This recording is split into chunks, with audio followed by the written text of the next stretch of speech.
নমস্কার বন্ধুরা, আশা করছি সকলে ভালো আছো, সুস্থ আছো। আর আমিও ভীষণ ভীষণ ভালো আছি। ছেলেটি আজ বিকাল বিকাল ঘুম থেকে উঠে পড়েছে, তো ভাবলাম ওকে নিয়ে একটু ঘুরে আসি। ওর বাবাও যখন রয়েছে বাড়িতে, তো কোথায় আর যাবো এইটুকু এই পুচকুটাকে নিয়ে।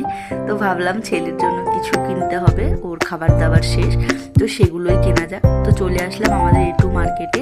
এখান থেকে আমি ওর একটু ভিটামিন সিরাপটা কিনবো আর দুধের বোতলটা নিয়ে নেব, কারণ 1.5 মাস হতে চললো, ওর দুধের বোতলটা এখনো পাল্টানো হয়নি।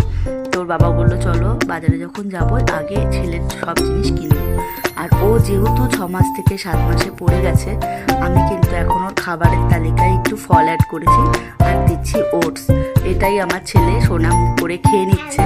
আমি এখন ওকে ভাত দেওয়া স্টার্ট করিনি। তো ফলের মধ্যে আমি নাশপাতি আর আপেলটা দিচ্ছি আর কলাটা। এগুলো খেলে বাচ্চাদের ওজনটাও ঠিক থাকে আর স্কিনটাও ভালো হয়। আর সবশেষে ফুচকা খেয়ে বাড়ি চলে আসলাম। আর এসে দেখো আমাদের সোনা পাপা আবারও আমাদেরকে ছেড়ে কম্বোডিয়ায় চলে যাচ্ছে। ওরা এসেছিল, ওদের সময় এখন শেষ হয়ে গেছে, আজ ওরা চলে যাবে। তো বাড়ির সবার একটু মন খারাপ। আজকের নতুন ভিডিওটা এখানেই শেষ করছি।